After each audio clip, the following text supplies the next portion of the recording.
నమస్తే, welcome to Leo. Chandrababu గారు హుందాతనానికి మారుపేరు అని చెప్పుకోవచ్చు. గతంలో ఎన్నోసార్లు రాజకీయంగా ఆయన మాట్లాడిన తీరు కానీ ఇది అందరూ చూసిందే. కానీ కొత్తగా కొన్ని మార్పులు అయితే మనం చూస్తూ వస్తున్నాం. అయితే ఏంటా మార్పులు, ఆ మార్పులు ఎవరికి ఇబ్బంది పెట్టబోతున్నాయి అనే దానిపై మనతో పాటు పొలిటికల్ అనలిస్ట్ అరిసిమల్ శ్రీనివాస్ గారు ఉన్నారు. వారిని అడిగి తెలుసుకుందాం. సార్ నమస్తే. నమస్కారం అండి. చంద్రబాబు నాయుడు గారు అంటే ఖచ్చితంగా హుందాకి మారుపేరు అని చెప్పుకోవచ్చు. ఎందుకంటే రాజకీయాల్లో ఎంతోమంది ఘనగలను మనం చూసాం. భారతదేశంలో ఎంతోమంది ఉన్నా సరే ఈయనకంటూ సపరేట్ శైలి కావచ్చు, మాట్లాడే తీరు కావచ్చు, ఇవన్నీ ఉన్నాయి. కానీ ఎందుకు ఆయన సహనాన్ని రెచ్చగొడుతూ ఉన్నటువంటి ఒక ఏదైతే పొలిటికల్ పార్టీ అయినటువంటి వైసీపీ వాళ్ళు ఇప్పుడు కొంత మార్పులు అయితే మనం చూస్తూ వస్తున్నాం. సో ఇది దేనికి సంకేతం అని అనుకోవచ్చు అంటే ఏం చెప్తారు? మరి చంద్రబాబు నాయుడు గారి వ్యవహారం సెపరేట్ అండి. ఎందుకంటే ఆయన శత్రువులు, ఆయనంటే పడని వాళ్ళు, రకరకాల కారణాలు ఉంటాయి. అంటే రాజకీయంగా, సామాజిక వర్గపరంగా, ప్రాంతీయంగా కూడా ఆయన్ని ద్వేషించే వాళ్ళు ఉన్నారు. కానీ ఆయన ముందు చూపుని కానీ, ఆయన పనితీరుని కానీ, ఆయన పనిచేసే తత్వాన్ని కానీ ఎవరు కూడా తప్పట్లేరు. ఆ విషయంలో మట్టుకు ఆయన బద్ధశత్రువులు కూడా ఆయన్ని మెచ్చుకుంటారు. ఇక్కడ రాజకీయాలు రాను రాను ఎలా తయారైనాయి అంటే, ఒకప్పుడు సంప్రదాయ రాజకీయాలు ఉండే ప్రజలకు విడిచిపెట్టేవారు. ప్రజలకు పూర్తి స్థాయిలో అవగాహన ఉన్నా లేకపోయినా ఊళ్ళో పెత్తందారులే పెత్తనం చేసి ప్రజా తీర్పుని మలుపులు తిప్పినా కానీ ప్రజలకు భాగస్వామ్యంతో ఎన్నికలు జరిగి ఆ తీర్పులు వచ్చాయి. అప్పుడున్న నాయకులు కూడా ఎంతో కొంత విలువలతోటి వ్యవహరించేవారు. విలువలు వలువలు విడిచేసిన వాళ్ళు అప్పుడు ఉండేవారు, ఇప్పుడు ఉన్నారు, కొంచెం ఎక్కువ విడిచేస్తున్నారు. పూర్వం సినిమాల్లో అప్పుడు ఉండి క్లబ్ డ్యాన్సులు ఇప్పుడు ఉన్నాయి కదా, అప్పటికిప్పటికి తేడా చూసారా? అప్పుడు తీసుకో కోకో కోలా అన్న పాట ఉంటే ఇప్పుడు వేసేసుకోరా అంటున్నారు, వస్తున్నాయి కదా, అవునా కదా. అలాగే రాజకీయాల్లో కూడా మార్పు ఉంది. ఆయన చంద్రబాబు నాయుడు గారు ఎవరి మీద కక్ష కట్టడండి, దానికి సిద్ధపడి ఉండాలి. ఒకవేళ ఆయన ఎన్నికల ముందు కొంచెం చాలా ఆవేదనతో బాధపడి ఆయనంతా ఆయన దుఃఖించాడు తప్ప అప్పుడు కూడా నిందించలేదు ఎవరిని. చూసుకోండి మీరు, చాలా తీవ్రమైన అవమానం జరిగితే కూడా ఆయన వలవలా దుఃఖించాడు ఇంక నిస్సహాయంగా. ఇదేంటి ఇలా దిగజారిపోయిన పరిస్థితులు, ఇది గౌరవ సభ అనుకున్నాను, ఇది కౌరవ సభగా మారిపోయింది అని బాధపడ్డాడు తప్ప అప్పుడు కూడా ఎవరిని నిందించలేదు. మెజరబుల్ ట్రీట్మెంట్ ఇస్తాడు. ఇంకా తట్టుకోలేని పరిస్థితుల్లో ఒకసారి తనకంటే కూడా తన సహచరుల మీద, ప్రజల మీద, కార్యకర్తల మీద దాడులు జరుగుతున్నప్పుడు ఇంక తట్టుకోలేక మా మాట చెప్పాడు. అది కూడా చాలా ఎంతో ఆవేదన, బాధ కలిగితే తోట చంద్రయ్య లాంటి వాళ్ళని రోడ్డు మీద పీకలు కోసేస్తే ఆ మాట వచ్చింది ఆయనకి. ఇక్కడ ఆయనకు ఒక ఇమేజ్ ఉంది ఈ దేశంలో, చంద్రబాబు నాయుడు గారికి. ఎందుకంటే ఆయన ఒక ప్రభుత్వాన్ని రాజకీయంగా కాకుండా ప్రజల కోణంలో నడిపిస్తాడు, దేశాన్ని, రాష్ట్రాన్ని ముందు వరుసలో నిలపాలని కోరుకుంటాడో అదొక సంకల్పం ఆయనకి. కాబట్టి ఆ వైపు వెళుతున్నప్పుడు వ్యక్తిగత రాగద్వేషాలు, కక్షా రాజకీయాలు చేస్తే ఆయన అడుగు ముందుకు పడదు. అది ఆయన 95 ఆయన ముఖ్యమంత్రి అయిన తర్వాత 99 వరకు ఆయన ప్రూవ్ చేసుకునే క్రమంలో పరిపాలనలో కొత్త విధానాలు ప్రవేశపెట్టాడు. అంటే వినూత్నంగా ఉండాలి. ఎందుకంటే ఆయన మరిపించాల్సింది ఎవరిని? ఎన్టీ రామారావు గారిని. ఎన్టీ రామారావు గారి ఇమేజ్ ముందు ఈ దేశంలో ఎవడైనా దిగుదూడిపోయా. అంటే ఆ రకంగా అన్ని రకాలుగా ఉండేది ఆయనతో. ఎమోషన్ ఉండేది, సెంటిమెంట్ ఉండేది, ఆత్మగౌరవ నినాదం ఉండేది. ఇలాంటి పరిస్థితుల్లో ఎన్టీ రామారావు గారు నుంచి ఈయనకి అధికారం మార్పిడి అయిన తర్వాత చంద్రబాబు నాయుడు గారు తనను ప్రూవ్ చేసుకోవాలంటే ఏం చేయాలి? ఎన్టీ రామారావు గారి చరిష్మా లేదు కదా. చంద్రబాబు నాయుడు గారు కూడా సంప్రదాయంగా రాజకీయ నాయకులు అధికారంలోకి వచ్చిన తర్వాత ఏదో పాలసీ పెట్టుకుంటారు, దాని అంతరాన్ని నడిపిస్తారు. బడ్జెట్ కేటాయింపులు, ఏదో ఒకటో రెండో వాళ్ళు గుర్తింపు ఉండేలాగా కొన్ని కార్యక్రమాలు చేపట్టి అయ్యిందనిపిస్తారు. రామారావు గారు అయితే ఒక ముద్ర వేసాడు. సంక్షేమం, రాజ్యాధికారాన్ని బడుగు బలహీన వర్గాల దగ్గర తీసుకురావటం, సామాజిక విప్లవం. ఇలాంటి పరిస్థితుల్లో మరి చంద్రబాబు గారు తనకంటూ ఒక ముద్ర ఉండాలి కదా, తన ప్రత్యేకత ఉండాలి, రాజకీయంగా తను నిలబడాలి, పార్టీని తనతో పాటు తీసుకెళ్ళాలి, తను నడిపించాలి పార్టీని, ప్రభుత్వాన్ని, పార్టీని ఏకకాలంలో నడిపించగలగాలి. వీళ్ళన్నిటిని అధిగమించాలంటే ఆయన ఒకటే తీసుకున్నాడండి. అప్పటి వరకు ఒక రకంగా ఉన్న చంద్రబాబు నాయుడు గారు కార్యకర్తలతోటి 85లో మంచి అవకాశం వచ్చినా పోటీ చేయలేదు. అంటే కళ్ళు మూసుకుంటే గెలిచే అవకాశం అప్పుడు 85 ఎలక్షన్లో.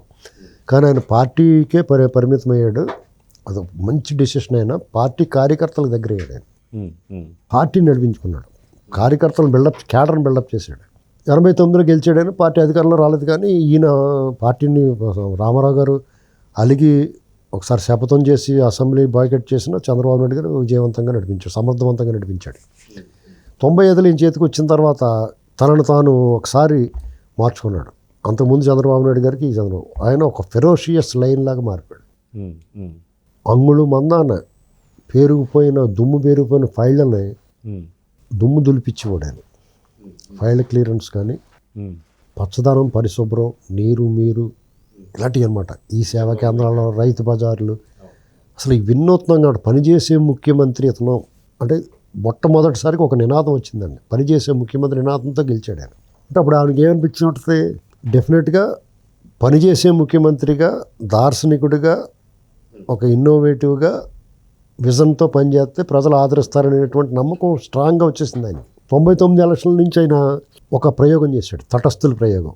అంటే అప్పటి వరకు పార్టీతో సంబంధం లేకుండా పార్టీతోటి కొంతమంది ప్రాథమిక సభ్యత్వం ఉండి దూరంగా ఉన్న వాళ్ళు విజయరామారావు గారు, శనక్కాయల అరుణ, పుష్పలేల గారు, జుక్కల అరుణితార, వైజాగ్ నుంచి ఒక డాక్టర్ గారు, వరలక్ష్మి ఎవరు ఉన్నారు, ఆవిడి, ఇలాంటి వాళ్ళందరినీ తీసుకొచ్చాడు పార్టీలోకి. పుష్పలేల వాళ్ళకి ఏకంగా మంత్రులు ఇచ్చేసాడు. విజయరామారావు గారు మంత్రి అయిపోయారు, పుష్పలేల గారు మంత్రి అయిపోయారు, శనక్కాయల అరుణ మంత్రి అయిపోయారు, ఇలా ఎమ్మెల్యేలు మంత్రులు అయిపోయారు. వాళ్ళకి పార్టీతో ఏ రకమైన బాండింగ్ లేదు, అటాచ్మెంట్ లేదు.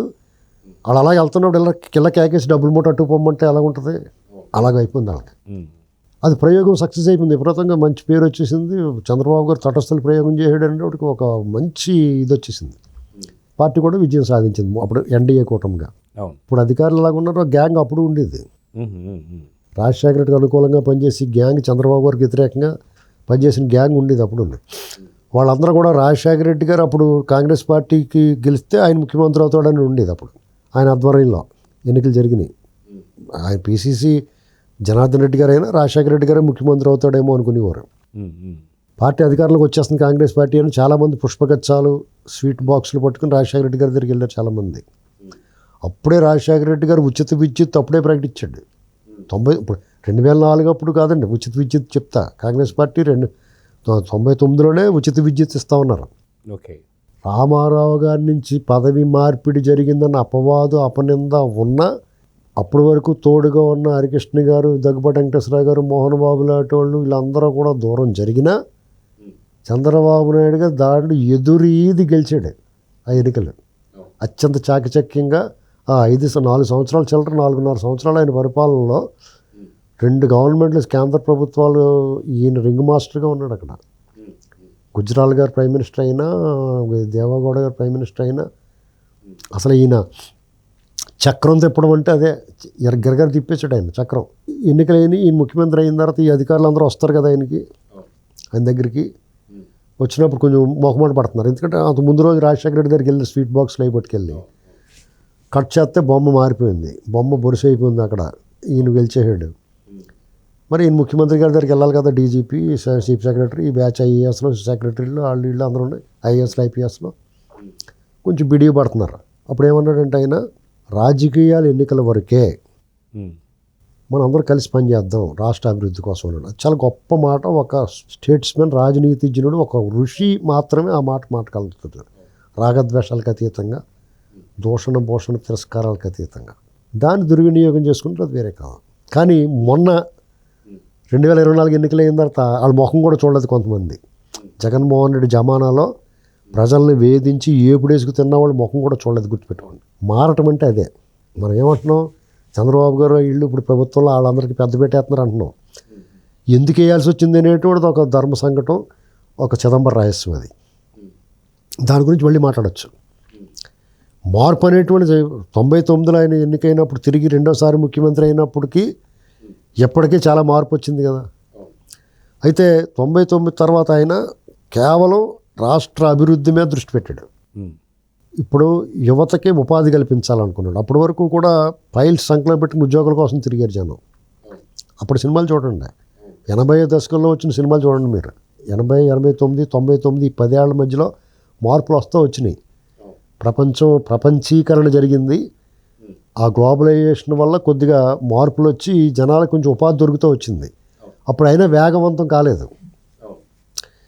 వచ్చిన అవకాశాలు తగ్గ విద్యార్హతలు ఉన్నవాళ్ళు లేరు.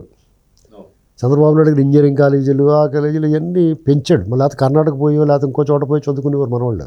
ఇలాంటి పరిస్థితుల్లో మానవ వనరులు అభివృద్ధి చేశాడు. మర్రి చెన్నారెడ్డి మానవ వనరుల అభివృద్ధి కేంద్రం ఒకటి పెట్టించాడు హైదరాబాద్లో. 1, 2 కాదండి, పెట్టుబడుల కోసం ఎంతకైనా రోడ్డు మీద నడుచుకుంటూ తిరిగాడు ఆయన. ప్రపంచాధినేతలను తీసుకొచ్చాడు. అలాగా సాఫ్ట్వేరు ఐటీ ఇండస్ట్రీ డెవలప్ అవడానికి బీజం వేసాడు, మొక్క వేసాడు, నీరు పోసాడు, నారు పోసాడు, నీరు పోసాడు, దాన్ని పెంచడానికి ప్రయత్నించాడు తోటమాలిలాగా. అది జనాలకు ఏమనిపించిందంటే చంద్రబాబు నాయుడు గారిని ఏమనాలి, అతను ఏ రకంగా దెబ్బ కొట్టగలరు, కష్టపడి పని చేస్తున్నాడో అభివృద్ధి కళ్ళ ముందు కనిపిస్తుంది. అయినా సరే దెబ్బ కొడతారు. అంటే మీరు ఒకటి అర్థం చేసుకోవాల్సింది ఏంటంటే విద్యుత్ సంస్కరణలు తీసుకొచ్చాడు. విద్యుత్ చౌర్యం జరిగేది, విద్యుత్ వృధాగా పోయేది ట్రాన్స్మిషన్లో. అప్పుడు విద్యుత్ దాంట్లో జనరేషను, ఉత్పత్తి, సరఫరా 2 విభాగాలుగా చేశాడు. ఏపీ జెన్కో, ఏపీ ట్రాన్స్కోగా విడదీశాడు. కొంత విద్యుత్ ఛార్జీలు పెంచాల్సిన అవసరం వచ్చింది, పెంచాడు సంస్కరణలో భాగంగా. దానికి ఈయన ప్రపంచ బ్యాంక్ ఏజెంటు, రైతులను అడ్డు విరుస్తున్నాడు, వ్యవసాయం దండగంటున్నాడు, ఇలాగ దుష్ప్రచారం. కమ్యూనిస్టులు రెచ్చగొట్టేసి కాల్పుల వరకు తీసుకుపోయారు.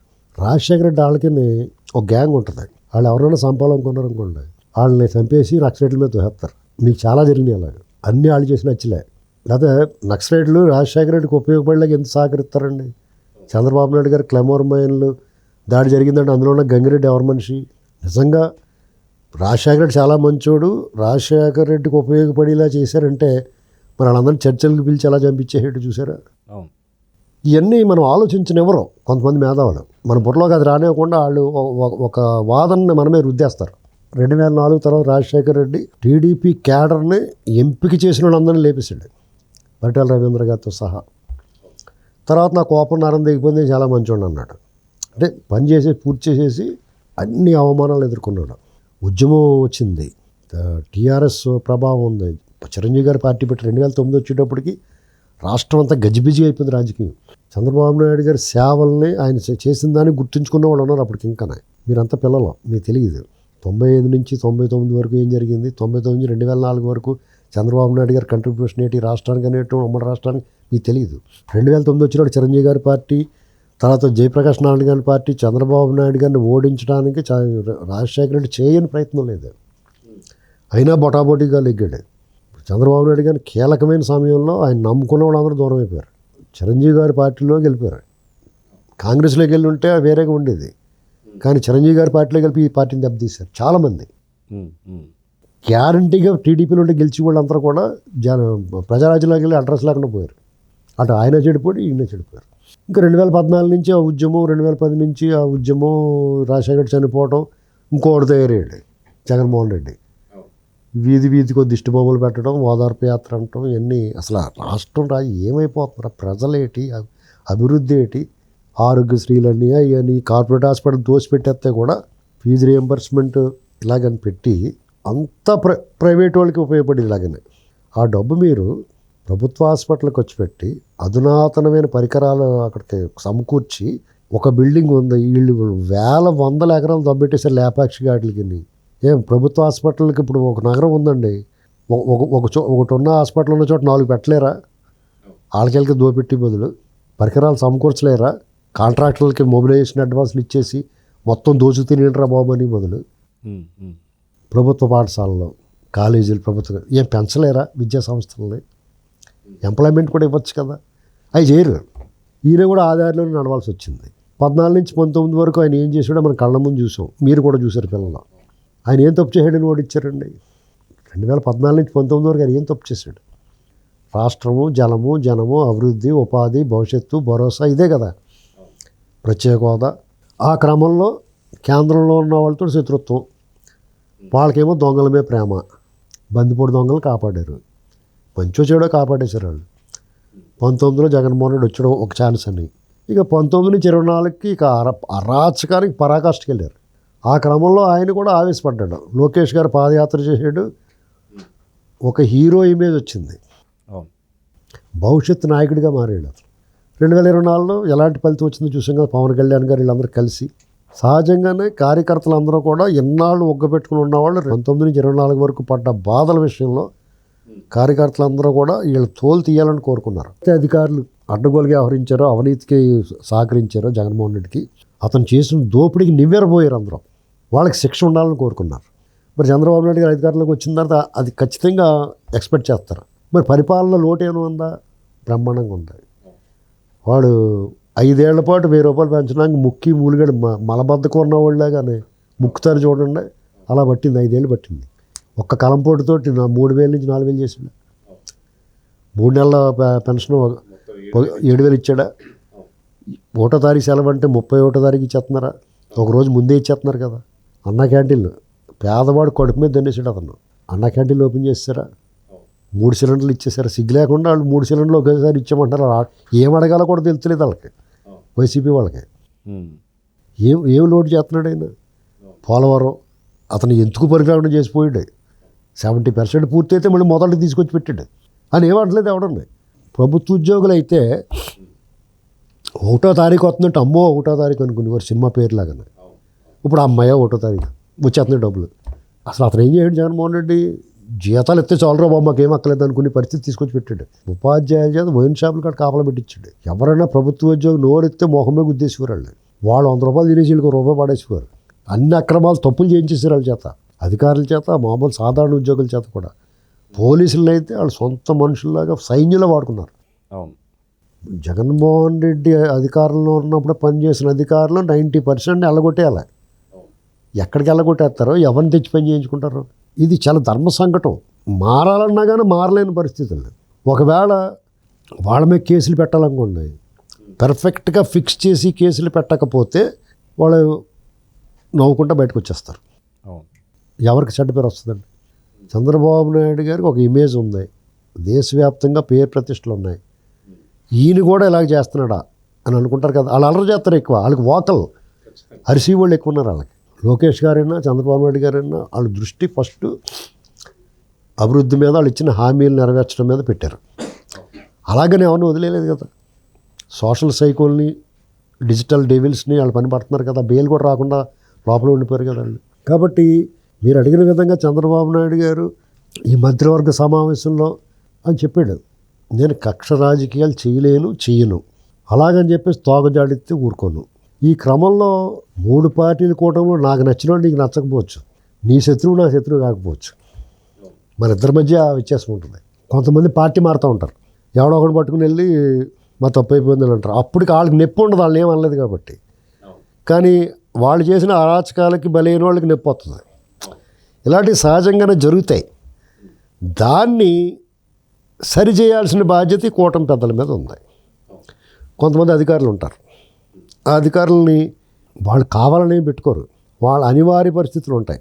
లేదా మనకు తెలియకుండా ఆ ప్రభుత్వంలో ఉన్నా కానీ 6 నెలల ముందు నుంచి వీళ్ళకి ఏమైనా సహకారం చేసారేమో, మేము మారిపోయాం, తప్పు అయిపోయింది బాబు, వీటి దెబ్బ తట్టుకోలేకపోతున్నాం మేము, ఇంకా అలా చేయాల్సి వచ్చింది, అంచేత మీరు ఏమనుకోకుండా మళ్ళీ మీకు పని చేస్తామని అలా చేసారేమో. వాళ్ళకి ఏమైనా పోస్టింగ్ ఇస్తే బాధపడుతున్నారు. కానీ ఆ పోస్టింగ్ ఇచ్చినప్పుడు వాడు మొహం బయటకు కనపడకుండా చూసుకోవాలి. బాబు గారు, పవన్ కళ్యాణ్ గారు వీళ్ళ చేతుల్లో రాష్ట్రం డెఫినెట్గా భద్రంగా ఉంటుంది. అన్నట్లుగానే ముఖ్యంగా ఆ పార్టీకి వెన్నంటూ ఉండే కేడర్ని ఎవడో దూరం చేసుకోకూడదు. At the same time cadre కూడా ప్రతిదానికి, చిన్నదానికి పెద్దదానికి నాయకుడి మీదకి ఎక్కేస్తాం కరెక్ట్ కాదు. అన్నీ ఈ దేశమే గౌరవిస్తున్నప్పుడు డెఫినెట్గా నీకు బాధ ఉంటుంది. నీ ఎక్కడ ప్రేమ ఉందో అక్కడే ఆగ్రహం ఉంటుంది, ప్రేమాగ్రహం ఉంటుంది. ఇప్పుడు నేను చెప్పి మాట రుచించదు చాలామందికి. అయినా సరే అంత పెద్ద అయినా రాగద్వేషాలను కంట్రోల్లో చేసుకున్నప్పుడు మనం కూడా కంట్రోల్ చేసుకోవాలి. సమయం వచ్చినప్పుడు డెఫినెట్గా వాళ్ళు అంత ప్రమాదకరమైన వ్యక్తులు అయినప్పుడు వాళ్ళు కూడా చర్యలు తీసుకుంటారు. ఎందుకు వదిలిపెడతారు? వాళ్ళు కూడా కేడర్ మనోభావాలను గుర్తించి వ్యవహరించాలి. దీని పరిష్కారం అదే. కాబట్టి కొంచెం ఒక ఇబ్బందికరమైన పరిస్థితులు ఉన్నాయి. పరిపాలన కానీ, సంక్షేమం కానీ, అభివృద్ధి కానీ, భవిష్యత్తు కానీ, ఉపాధి కానీ ఎందులో అభ్యంతరం లేవు.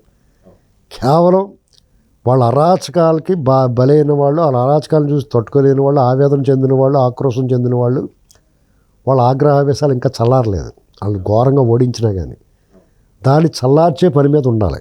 లేదా వీళ్ళందరినీ ఆనందపరచడానికి ఏ కొడాలి నానినా తీసుకెళ్ళి 4 పీకెత్తే కథ చల్లబడతారు. అలాంటిది ఏదైనా చేయాలి. ఇప్పుడు చూడండి, మంచి సినిమా, సీరియస్ సినిమా నడుస్తూ ఉంటుంది, బోర్ కూడా ఎత్త ఉంటుంది, ఐటమ్ సాంగ్ పెడతారు. లేకపోతే ఫైటింగ్ సీన్ పెడతారు జనాలకి ఎంటర్టైన్మెంట్ కింద. అలాగే ఎవడో ఒకటి తీసుకెళ్ళి 4 పీకారు అనుకోండి, అమ్మాయి బాగానే ఉందిరా బాబు అనుకుంటారు. అదన్నా చేయాలి, ఇంకా అంతకన్నా పరిష్కారం లేదు దీన్ని. సో చూద్దాం సార్, ఖచ్చితంగా బాబు గారిలో మాత్రం కొంచెం మార్పులు అయితే కనిపిస్తున్నాయి, కానీ ఇంకా రెచ్చగొట్టే ధోరణి అయితే మటుకు ఖచ్చితంగా వైసీపీ ఇంకా చిక్కుల్లో పడే అవకాశం ఉంది. సో ఇకనైనా సరే మానుకోవాలని అయితే కోరుకుందాం. నమస్తే.